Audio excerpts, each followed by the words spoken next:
Seja bem-vindo ao maior acervo de histórias de saída do armário do mundo. Hoje eu tô aqui na Paulista, no prédio da CNN, no WeWork, no Black Office, que é esse espaço onde a gente vem trabalhar e se conectar com outros profissionais pretos. E eu tive a honra de entrevistar o Matheus Machado, que ele é lá do Rio de Janeiro e ele tem uma história incrível para contar pra gente sobre aceitação, sobre fé e sobre amor. Então, bora conferir?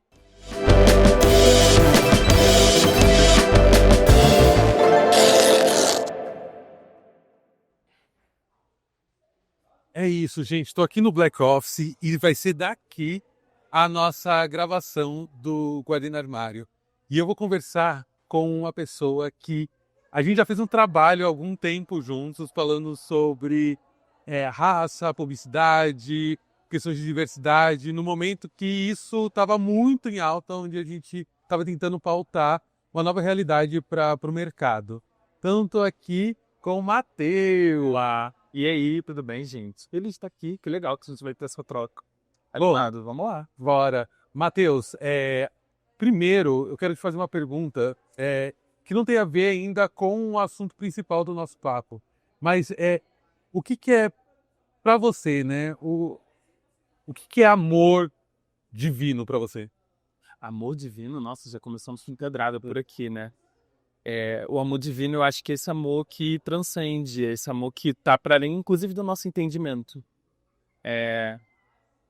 Eu claramente vou me lembrar da primeira carta de João, quando ele tá falando sobre o que é o amor, mas eu acho que o amor é uma experiência, e é uma experiência que só pode se dar a partir das vivências que cada pessoa tem, né? É, Acho que é muito difícil uniformizar a experiência do que queira ser o amor divino para mim, para você, porque as nossas vivências, nossas experiências são diferentes. Mas eu acho que o amor divino é esse amor, talvez um pouco intangível, porque ele é difícil de ser explicado, ele vem de alguém que a gente às vezes não vê, né? Mas de alguma forma eu acho que é isso que blinda a gente, que protege e que nos leva adiante também, né? Então, apesar de etéreo, eu acho que ele é muito concreto aqui dentro. E eu acho que o amor divino tem a ver com esse cuidado que a gente sente para além das coisas que a gente consegue explicar. Essa possibilidade da gente continuar acordando e vivendo e trocando e se apaixonando e, sabe? Eu acho que isso tem a ver com o amor divino. Você acha que o amor divino eles tem alguma limitação? Você precisa ser de uma forma para você receber esse amor ou não? Por que que eu estou perguntando isso, né? Você vai falar sobre isso na nossa conversa, mas eu sei que você é uma pessoa muito religiosa, né? Nossa, acho que eu fui uma pessoa religiosa, mas a fé, ela constitui a minha personalidade, né? E no meu processo de aceitação, né, de me entender como homem gay, de toda essa descoberta, foi muito importante pensar sobre o amor de Deus, porque eu tinha a certeza de que Deus me amava e de que Ele não me abandonaria, mas a religião muitas vezes me mostrou que não era essa a realidade, e aí eu tinha muito medo disso. E foi na experiência, essa experiência do amor divino, que eu fui percebendo que o discurso não estava ligado à prática. O que eu sentia e vivia nessa minha relação com Deus era muito diferente dos discursos religiosos, né? E até por isso que eu estou dizendo, eu acho que eu fui uma pessoa religiosa e hoje eu sou uma pessoa de fé, porque entrar em contato com esse amor divino e percebê-lo no meu dia a dia matou muito a teologia fundamentalista na minha vida, mudou a maneira como eu me percebo, como eu percebo as pessoas, e me fez perceber de que Deus, ele... Tem um cara chamado The Lake do Pastor, que ele faz umas tirinhas, e é interessante porque tem uma tirinha que um cara chega e fala: Deus, eu sou gay. E aí Deus fala: ah, tá bom, minha filha, é só você que não sabia, né? Do tipo assim, pô, você vai me contar essa história. E eu acho que é um pouco da minha relação também com Deus, assim, da minha descoberta e de perceber assim, gente, eu não tô contando nenhuma novidade pra Deus, sabe? Essa pessoa que me formou, que me criou, já sabia desde o início quem eu sou e tá tudo bem.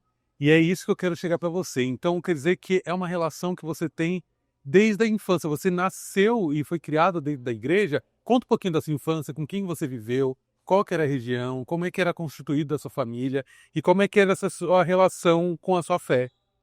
Tá, então vamos lá. Eu sou criado da Zona Oeste do Rio de Janeiro, cresci num bairro chamado Cosmos, e minha família não era evangélica, mas minha mãe se converte quando eu tenho uns 4, 5 anos mais ou menos ali, e aí eu passo a ir para a igreja e descubro muita coisa nesse espaço, assim, a igreja foi um espaço que me desenvolveu como pessoa, como homem, como líder, como profissional. A igreja abriu, expandiu muito os meus horizontes, apesar de ser o único que eu tinha naquele lugar ali de onde eu vinha, né? Mas foi na igreja que eu descobri a música, a cultura, a arte, a produção cultural. Tudo isso eu aprendi nesse ambiente da igreja. Você acha que de alguma forma, esse espaço religioso, ele também foi um espaço de pertencimento, na qual você fazia parte também de uma comunidade, de um grupo, era um jeito de também não se sentir sozinho e ter suas primeiras amizades, fazer parte de um grupo? Uhum.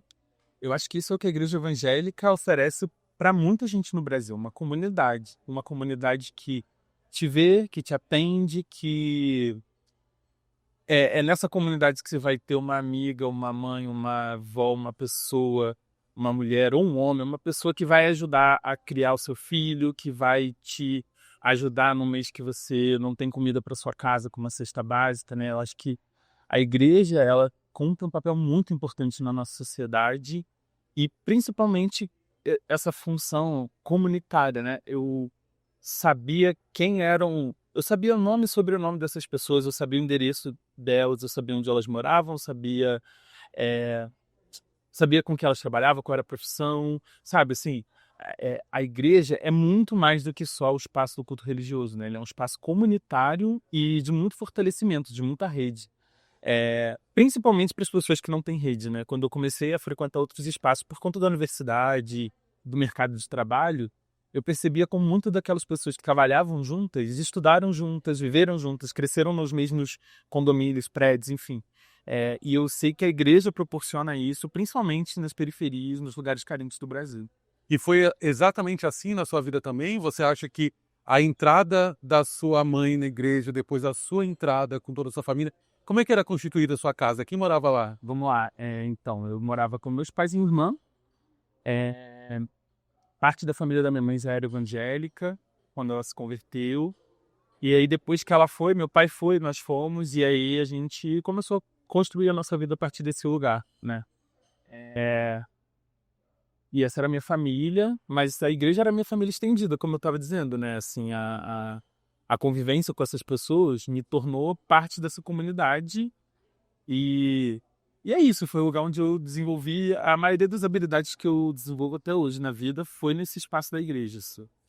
Nessa época, sei lá, na infância, adolescência, em alguma medida, você já se questionava sobre quem você é enquanto pessoa, entendendo que, se por acaso, e você vai me confirmar se eu estou indo por uma linha correta ou não, você já começa a se perguntar sobre sua sexualidade no meio dessa configuração familiar, porque você vai me dizer também, a igreja na qual você cresceu, ela aceitava LGBTs, assumidamente LGBTs e respeitando a sua sexualidade, ou era tido como a maioria dos lugares como pecado, demônio, vai pro inferno e coisas do tipo? Old, né, Samuel? É. Old. Bom, eu acho que eu começo a questionar minha sexualidade muito cedo, por conta, enfim, das minhas preferências, por ser essa criança oviada dentro da igreja. Se você foi, você sabe como é que é. O menino consagrado. Sim. Eu acho que eu era esse menino consagrado, menino de ouro, assim, da igreja, sabe? E acho que por isso eu até me tornei pastor, mas isso é uma outra história. Mas até me perdi, mas eu acho que sim, eu comecei a me questionar muito cedo, mas era um questionamento que vinha também com essa certeza de que ser gay era pecado. Assim, isso estava muito demarcado na minha casa através das expulsas do meu pai, através das coisas que eu ouvia na igreja, Então você tinha medo? de me assumir. Ou de aceitar que, em alguma medida, você já entendia que você era um menino gay? Olha, é interessante isso, porque a minha percepção de que eu era um homem gay, ela é muito tardia, e ela é tardia exatamente porque naquela época, eu achava que ser gay era uma outra coisa, assim. Eu, O que é você doido. achava? Eu não ligava a atração sexual. É isso. Quando eu era uma criança, adolescente, eu tinha atração por outros homens, né? Assim, era olhando os meninos que eu ficava, né, feliz, animado, queria coisas, mas não tinha ainda uma possibilidade de vou namorar, vou me casar, nada nesse sentido. Então, isso não era uma questão, assim, no sentido de preciso me assumir e tudo mais. Mas ao longo da minha adolescência, isso também nunca foi reprimido. Então, eu podia, gente, beijei horrores, fiz um monte de coisa também dentro da igreja, com um monte de gente na igreja. Mas fica tranquilo, não vou citar o nome de nenhum de vocês, me dá só um beijo. E aí, enfim, isso tudo aconteceu, mas naquela época eu não tinha uma preocupação de me assumir. Eu acho que isso começou a rolar depois que eu já tinha namorado algumas meninas, e aí eu falei assim, cara, acho que não vai rolar.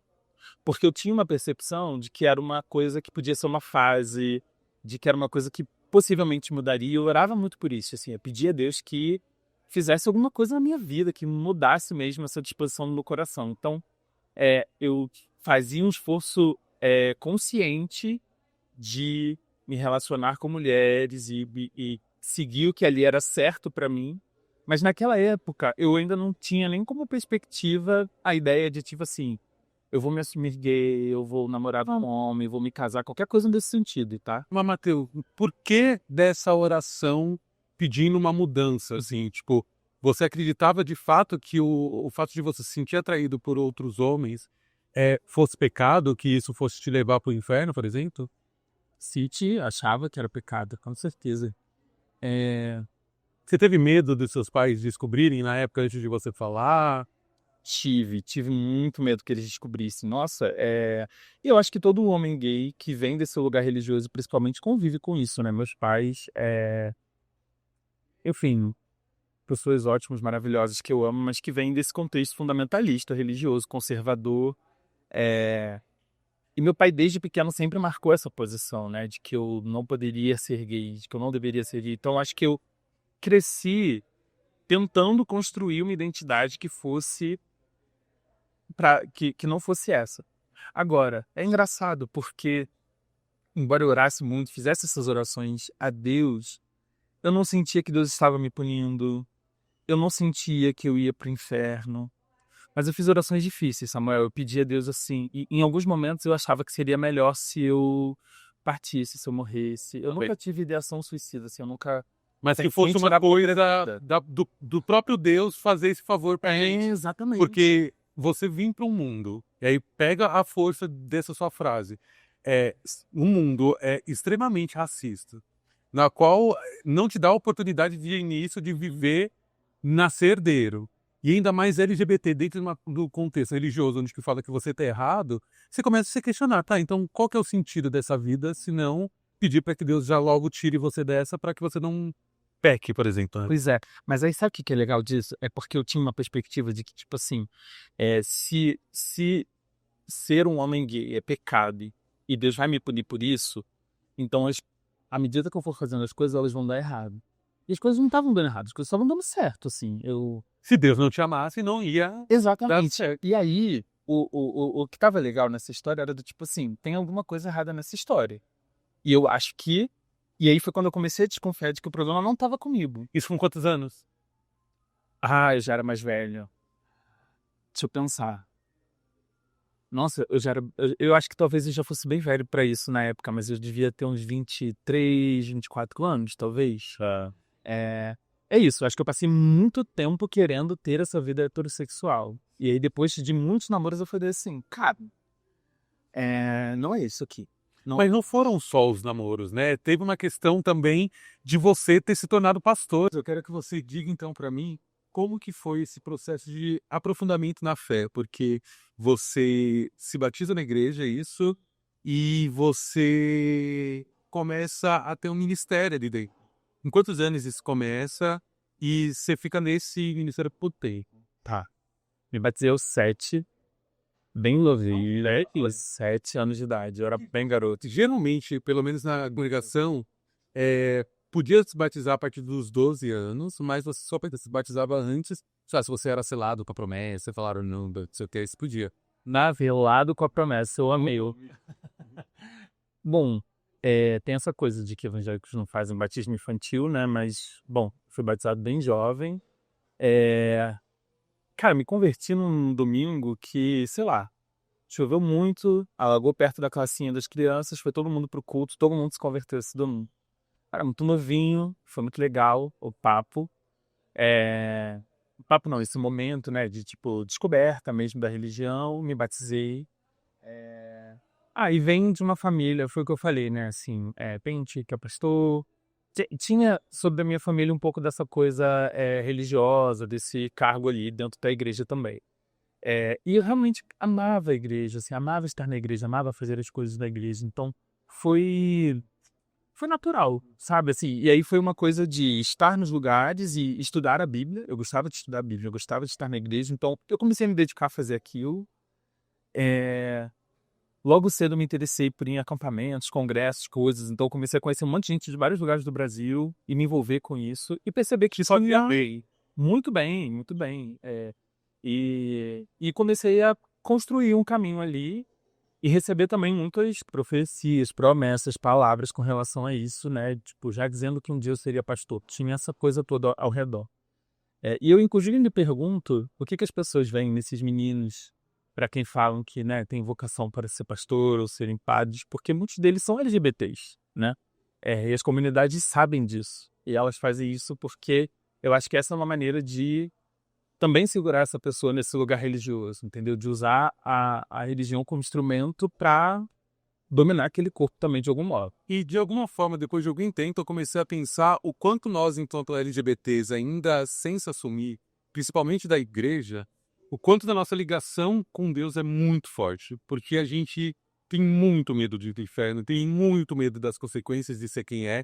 Então, são várias orações e várias conexões com o divino tão fortes que, de alguma forma, eu acho que isso acende alguma espiritualidade que algumas pessoas heterossexuais cis não têm. E eu acho que essa conexão com o divino, ela permanece na nossa vida, independente da gente estar fazendo parte ou não da igreja. Mas dali, para você ser pastor, mesmo sabendo que você era um homem gay, mesmo sem ter falado para as pessoas, como é que foi? Porque você me trouxe em algum momento que você dava uns beijinhos aqui, outros ali, mas enquanto você era pastor também... Babado, olha o furo aí. Bom, eu vou estudar teologia já em 2013, eu já devia ter uns 19, 20 anos por ali.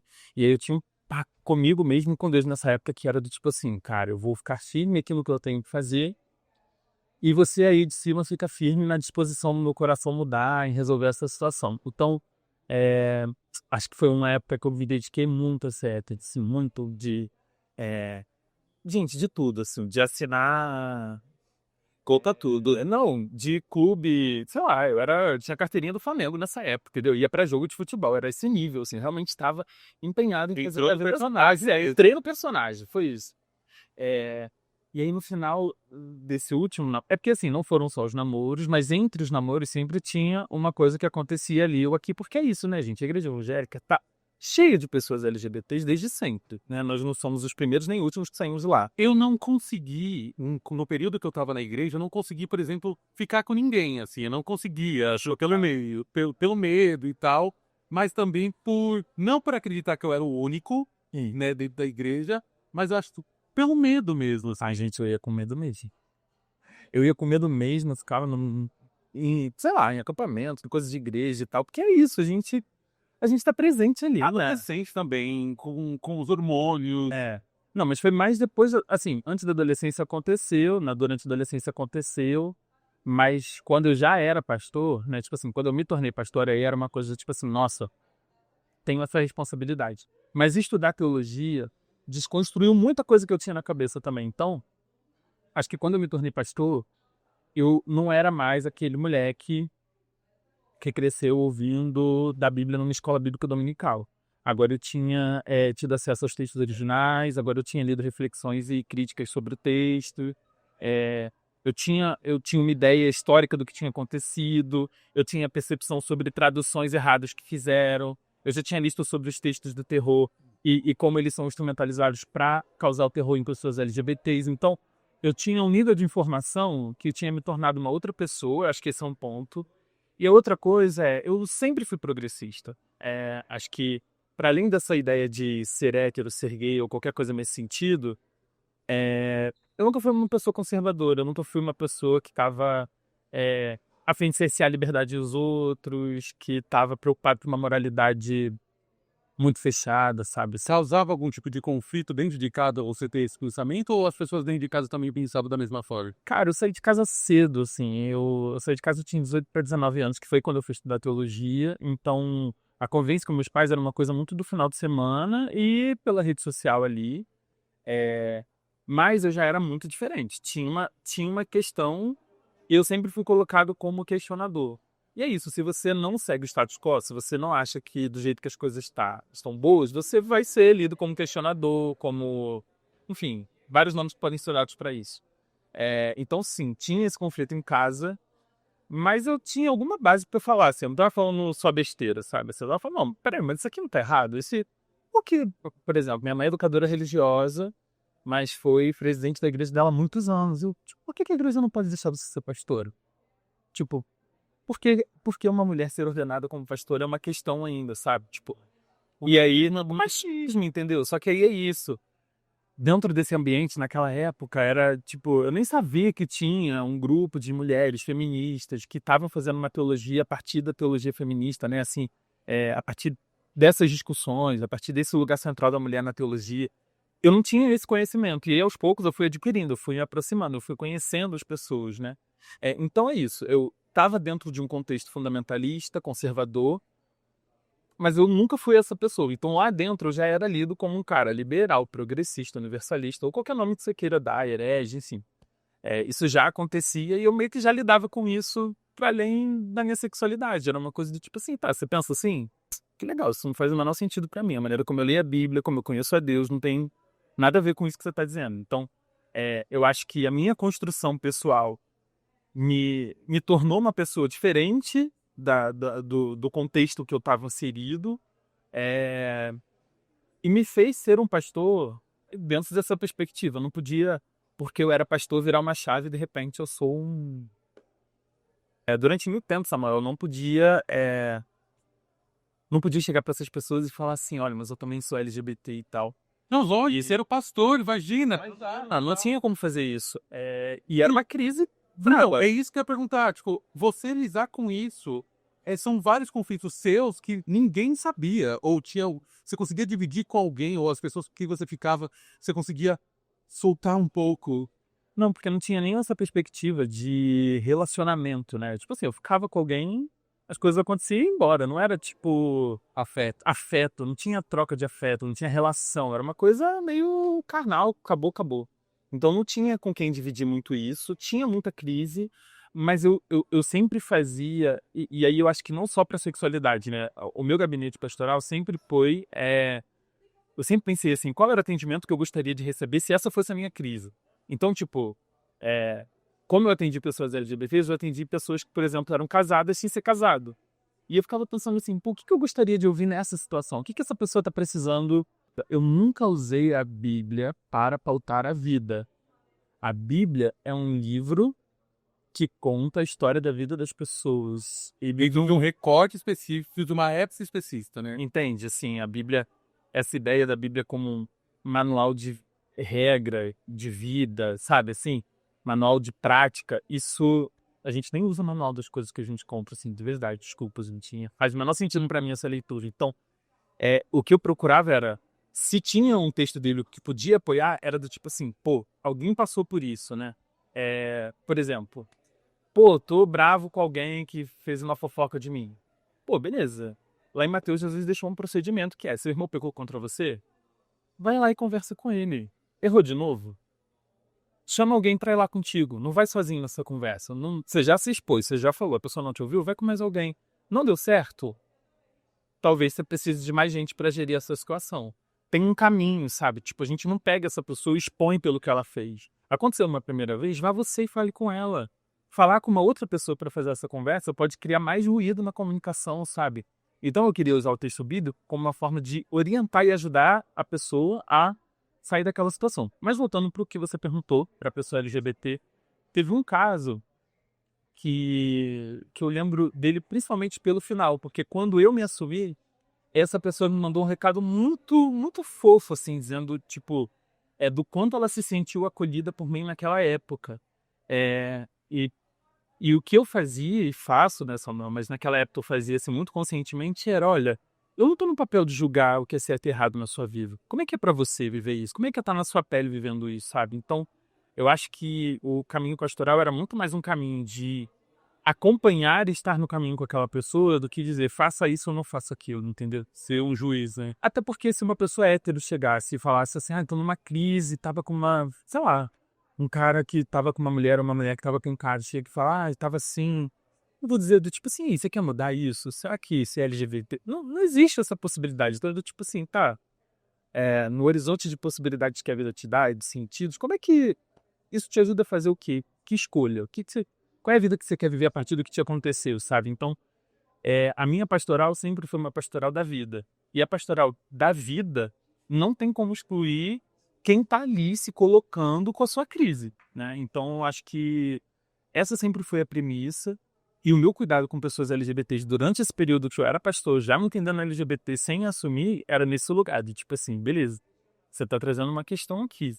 E essa questão é sua, que eu não posso misturar com a minha, eu não posso misturar com a de outra pessoa que veio aqui. Essa é a tua questão? Vamos tratar a tua questão. Quem foi a primeira pessoa com quem você falou, de fato, olha, eu sou gay, e isso independente de você já ter tido relações ou não, mas quem foi a primeira pessoa, em contexto estava, como que foi falar para os seus pais, sabendo que eles vieram também de religião evangélica, e como é que foi abandonar também esse cargo religioso que te expôs muito. Então, talvez não tenha sido uma coisa tão fácil assim falar sobre sexualidade e sofrer as consequências disso. Tá. Não lembro quem foi a primeira pessoa, mas teve um encontro que foi muito marcante, que era... Bom, irmã é bissexual, e na época ela estava namorando uma menina. E aí... Mas espera, sua irmã também não era da igreja? Gente, eu falei que a igreja tá cheia de LGBT, quem não descobriu isso ainda vai saber hoje. Gente, que igreja é essa? Perfil lá. Maravilhoso, enfim. Aí, e aí, o que acontece? olha só, hein? Eu estava em casa um dia, uma segunda-feira, aleatório, um amigo falou assim, estou indo pro jogo do Botafogo, e eu, o que tem a ver com isso, né? Jogo do Botafogo. Mas, vambora, tá, R$10, vamos lá, segunda-feira, ninguém tá fazendo nada. Vambora. Era meu dia de folga. E aí nós fomos pra Central do Brasil, tive que carregar meu cartão, e quando eu tô carregando meu cartão, a minha irmã dobra, tipo, se você tá no Rio de Janeiro, você sabe que tem ali onde a gente abastece o Rio Card. Eu tava ali e de repente minha irmã dobra, tá vindo daqui, dobra onde eu tô, com uma camisa minha, bem baixinho naquele dia, uma camisa, um shortinho.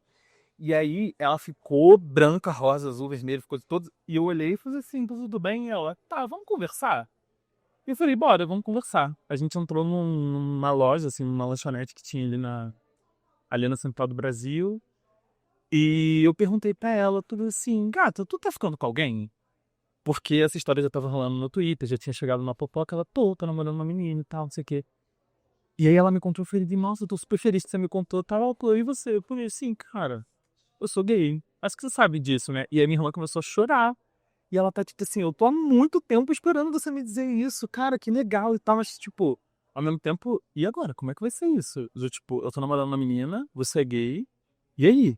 Eu falei, e aí que é uma coisa de cada vez. Você tinha quantos anos quando essa conversa aconteceu? Você lembra? Isso foi, cara, tô pensando se 2019 ou 20 já, mas eu acho que 2019. Então você já tinha um histórico também já de pastor. Então você Já era pastor há alguns anos. Várias coisas tinham acontecido na vida. Sabe aquele momento canônico que a ficha cai e você fala assim, meu Deus, isso estava aqui o tempo todo, como que eu, né? Como que eu não vi isso? Eu acho que foi muito esse sentimento que eu tive com ela, quando eu ouvi ela falando. E acho...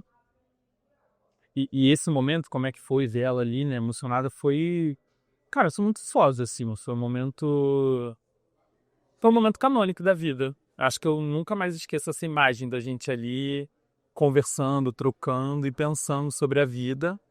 desse momento para falar para os seus pais demorou quanto tempo? 1 ano, mais ou menos. Por quê? Porque aí veio a pandemia e eu falei assim, eu não posso voltar mais pra vida que eu tinha. Porque eu tava muito cansado de performar. A pandemia, então, foi um divisor de água para você, Elis. Você acha que nesse momento foi um momento de você refletir sobre as escolhas, não que a sua sexualidade seja uma escolha, mas sim a escolha de não viver a sua verdade veio a partir dali? Eu terminei um relacionamento ali em 2018, no finalzinho, no iniciozinho de 2019. Um homem ou uma mulher? Uma mulher. Foi a última mulher que eu namorei. E aí, em 19, foi esse ano que eu falei assim, tá, se não vai dar certo essa tentativa de ser hétero, então eu quero começar a experimentar exatamente a minha vida e perceber o que tem de legal, assim, como que é a vida sendo um homem gay. Tipo, sair, encontrar outros homens, conhecer, ter afeto. E aí eu fui pra terapia e pro Grindr. Foi isso aí, ó. E ele drogas e de saúde, né? Que homem deles procurar amor E achei, mas isso aí eu contei em outro momento. Na real, achei muitos amores em muitos lugares, porque acho que a plataforma não é ruim por si só, né, gente? Vamos lá também. Mas foi isso. E que bom, porque tem que ter saúde mental pra ir pro Grindr. Então 2019 foi um ano de experimentações, assim, de fazer... Porque você falou, né? Na época que você estava na igreja, você nem ficou com ninguém. Então eu já ficava, mas era uma coisa assim, super escondida, com quem também, tipo, tinha alguma coisa a perder. Então a gente era meio protegido, sabe? Assim, não vai rolar nada de mal daqui, porque tá todo mundo no mesmo se guardando, no mesmo bar. E aí depois eu falei assim, não, quero conhecer pessoas que não estejam escondidas, que já são gays, que já são assumidos. Quero saber, quero dizer, quero ir lá.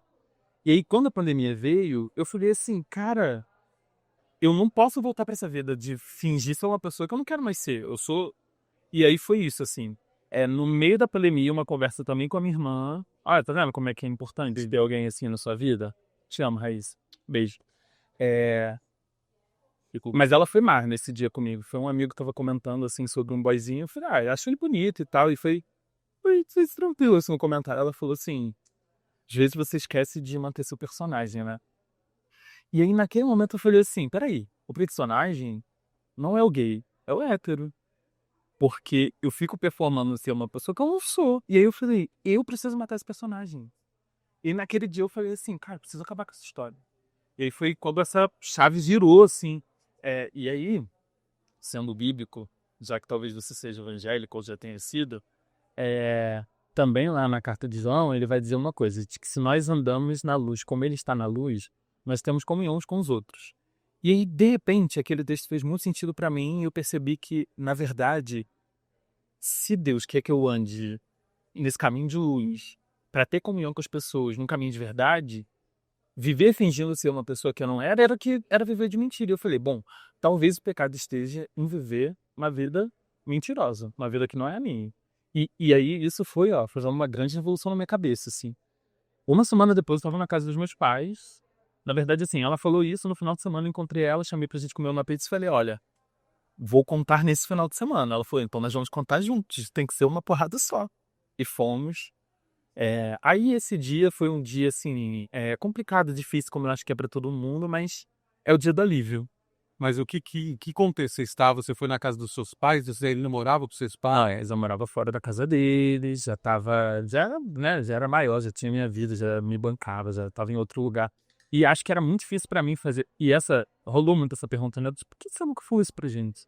Né? Meus pais botaram um monte de, tipo, nunca imaginaram. E eu fiquei assim, mas enfim. Mas como é que foi o começo dessa conversa? Como é que você teve a coragem? Quem começou a falar pra você, sua irmã? Vou almoçar com vocês. Sábado tô aí pra gente almoçar. Já era, sei lá, junho de 2020. Você teve medo? Muito medo. Eu acho que eu tive medo da reação. O meu medo era da reação. Eu não tinha medo... Tipo assim, eu não sabia se ia rolar alguma violência física ou verbal. Eu não sabia se... Tipo assim, eu não sabia o que ia acontecer. E eu acho que quando eu percebi que o medo era exatamente esse, era um medo que eu não sabia exatamente do que, eu falei, bom, então... Se é um medo do que eu não sei, eu preciso ir. Porque eu não sei nem do que é esse medo, sabe? Vamos lá. E aí eu tinha medo, acho que da reação e do impacto disso. Porque como você falou, eu tinha uma vida pública como pastor. As pessoas já sabiam quem eu era, eu estava à frente de uma igreja, eu era presidente de uma organização. Então não era só contar para os meus pais, era contar para o meu chefe, que era meu pastor também. Não. Era contar para as pessoas que trabalhavam comigo. Ele tá hoje envolvido, então. Tinha o fato de trazer uma pessoa para me substituir na função que eu estava. Tinham várias questões, assim, sabe? Tinha coisa de contar para os meus amigos. Como que você sente que é a sua relação hoje com eles depois de você ter se assumido? Eles te aceitam? Você já chegou a namorar algum cara e apresentar? Como é que é? Eu sempre digo, quando me faz essa pergunta, que a gente tem a relação possível. E a relação possível é uma relação com muito respeito, com muito cuidado. Eles conhecem meu marido, eles convivem com ele. Ele sempre esteve nos natais, nas festas, nos encontros. E eu fiz... No dia que eu contei pra eles, eu falei assim, olha, o que vocês estão sabendo hoje, eu já sei há mais tempo. E eu acho que vocês vão precisar de um tempo para digerir essa informação.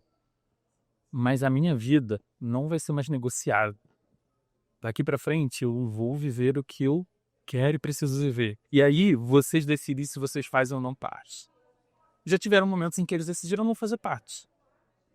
E hoje eles decidem fazer parte da forma como eles podem e querem. Tipo assim, cara, se eu ficar sem eles vai ser muito ruim. Mas, em algum momento a gente vai ficar sem o outro. Ou eles vão me perder ou eu vou perdê-los, porque isso é o dilema da vida. 2, eu não posso deixar de ver a minha vida com medo do que pode ou não acontecer. Então, se essa é a realidade, eu quero viver o presente e no presente perceber o que tem, sabe? Assim, o futuro, depois, o que vai acontecer é uma coisa que eu não controlo. Então, eu vou contar hoje, eu vou viver hoje, e amanhã eu vivo amanhã e vamos um dia de cada vez. Eu faço parte do maior acervo de saída do armário do mundo. E o Guardei no Armário tá fazendo 10 anos. E eu queria convidar você que ainda não assistiu o meu episódio para dar uma olhada no YouTube e ver um pouco da minha história. Compartilhar comigo um pouco da sua também. Falei pro Matheus que eu quero conhecer mais sobre a história da vida dele através das fotos. Vamos ver quais fotos daqui ele separou. Então me mostra uma primeira foto aí e vamos falar sobre o que você tem aí para mostrar. Mostra aqui o prato. Bom, você falou da minha família. Eu vou começar mostrando, apresentando eles para vocês. Aqui. Quem a gente tá vendo? Bom, aqui na parte de cima eu e minha irmã, Raíssa, e aqui embaixo minha mãe e meu pai. Essa é uma foto de 2021. Vocês estavam aonde? O que estava acontecendo? A gente estava numa festa de uma amiga, mas o que é legal dessa foto é porque nessa época a gente já tinha se assumido para os meus pais de rir. E Ele é linda. né? E aí... E é isso, assim, eu não sabia como ia ser. Eu temia que vocês não fossem estar mais próximos? Eu imaginei que ia ser difícil, assim. Eu não sei se eu imaginava que a gente não ia estar próximo, mas passar por tudo isso e perceber que eles permaneceriam sendo meus pais, permaneceriam me amando, e eu permaneceria amando eles mesmo também, eles sendo quem eles são. Isso foi muito legal, foi muito gostoso. Então eu tenho Eu gosto muito dessa foto, porque, inclusive, é essa legenda, né? Estamos bem longe de ser aquela família perfeita que as pessoas esperam que sejamos, distante dos padrões e de algumas expectativas sociais. E é exatamente por isso que a gente se ama, do nosso jeito, a gente se entende, se tolera, aceita e até discorda, mas sempre permitindo que o afeto que nos une esteja acima de qualquer situação. E eu acho que isso fala bem de quem nós somos, como família. E a próxima foto, qual seria? Aí... eu vou jogar essa foto aqui com o Momote. Que é essa aqui, ó. Olha. Que... Bom, acho que dá pra ver essa fotinha. Por quê? Porque essa foi a primeira vez que eu assumi um homem publicamente, gente. Isso foi que ano? Isso também foi 2021, tá vendo? 2021 foi um ano importante. E como você disse, vocês se conheceram através do aplicativo e você viu Grindr. quanto tempo? Desde que a gente se conheceu. A gente se conheceu em 2020 e de lá pra cá a gente tá junto. Foi muito doido esse dia, porque é isso, a gente já tava há um tempo. Isso aí é de quando? Aqui Setembro. Ó, a gente se conheceu em novembro de 2020, começamos a namorar em abril de 21, e isso era setembro. E essa foi a primeira foto, assim, de feed que eu postei com ele, e foi uma grande libertação, porque assim, quem tinha que bloquear, bloqueou, quem tinha que ir embora, foi, quem tinha que chegar, chegou. Foi a limpeza que precisava ter, só fica porque tem que ficar na vida, né? Antes disso eu tava, tipo assim, livre, leve, solto pela aí na vida, mas não tava, tipo, tudo dito. Mas esse dia pra mim foi muito marcante, foi importante. E você como homem preto, encontrar o amor é revolucionário? encontrar o amor num outro homem. Um outro homem que é branco, que é super delicado, né? Porque a gente vem, eu venho de uma família que tem uma composição interracial, e isso forma também como a gente se construiu, como a gente vê as relações. Já me relacionei com homens negros, com homens brancos, e foi delicado essa coisa de pensar como ia ser assumir que estou namorando um homem branco, né? Não só assumir que estou namorando um homem, mas um homem branco. E E eu acho que, apesar dessa delicadeza toda, eu acho que eu já havia encontrado amor antes de encontrá-lo. E eu acho que isso foi muito importante, assim. Encontrar o amor com um homem era algo que eu não sabia que eu ia poder encontrar, e encontrar foi muito maravilhoso. Mas saber o que o amor era, pelas relações que eu tinha, pela família que eu tinha, me permitiu, nunca vou dizer isso, me permitiu estar numa relação que fosse saudável, que me sentia amado, que eu me sentia respeitado, e que eu amava, respeitava também, né? Então, eu acho que ter referências boas do amor me fizeram procurar relações que fossem bacanas também, sabe? Até tira desse lugar que o relacionamento com outro homem seja apenas sexual e carnal. Você consegue construir afetos, histórias, um dengo, um carinho. E a terceira foto? Para mais sobre relações interraciais, aí você pede a segunda, tá? Que aí a gente pode falar disso por um tempo, que eu não vou falar disso correndo aqui, não. Não, não tem como. Aí é então Você- podcast inteiro. Inteiro, né? Vamos falar sobre. Aqui.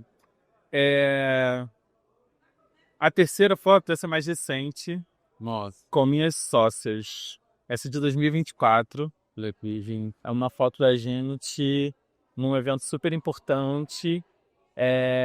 Desde 2021 eu trabalho com a Evelyn, com a Luciana e com mais uma galera, muita gente boa no Novas Narrativas Evangélicas. Na verdade, isso aqui é um carrossel de um dia que a gente estava lançando uma agenda, que é a Agenda de Justiça Cristã. A gente está falando com públicos progressistas, não fundamentalistas, com gente que é LGBT, com gente negra, com gente de várias áreas da sociedade que passaram pela igreja, que foram machucadas pelo fundamentalismo, mas que acreditam que a fé ainda pauta muito esse mundo delas e que acredita que a fé pode revolucionar esse mundo que a gente está vivendo, né? E aí essa agenda é uma agenda que diz para os parlamentares o que era importante para a gente. É importante nessa agenda o antirracismo, o direito das pessoas LGBTs, o direito das mulheres, né, a proteção dos povos indígenas e dos seus territórios. Então, é uma agenda super completa que, inclusive, as pessoas podem achar na agenda de justiçacristã.com. Mas esse dia foi um dia muito foda, assim, foi um dia da realização de muito trabalho, de muita articulação e de pensar que eu realmente achei que eu não ia ter mais espaço para trabalhar com a fé. E perceber que tem um outro lugar, que é esse lugar de subverter o mundo, subverter a lógica e de propor uma outra forma de olhar para a Bíblia, para a teologia e para a vida. É muito foda, eu gosto muito de fazer o que eu faço. E essa foto com elas me marcou porque eu amo demais o que a gente faz e amo muito fazer isso junto com elas. Ai, que lindo. E como é que foi participar do Guardiã Armário aqui? Foi massa, eu já acompanhava o Guardiã no Armário, achei assim, na verdade, gente, foi de supetão, nem sabia que ia aparecer aqui, mas fiquei muito feliz. Obrigado pela entrevista, pelo cuidado como você conduziu, e espero que a minha história também, de alguma forma, some com a sua. Adoro ouvir histórias, né?